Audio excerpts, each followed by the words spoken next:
In front of me is Samsung Galaxy Tab S10 FE+, and today I would like to show you how you can use voice typing.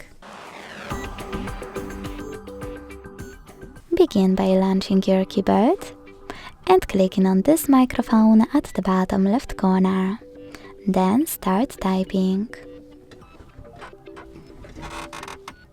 To stop, click on it again. If you want to manage voice typing options and even switch to Google Voice Typing, click on this gear at the top. Scroll down to hit Voice Input, misclick, and manage all of those options, or click on Google Voice Typing and operate it by clicking on the same microphone at the bottom left corner, and then this button. To go back to standard keyboard, click on this arrow at the top left one. Thanks so much for watching. If you enjoyed this video, leave a like, comment and subscribe. Bye!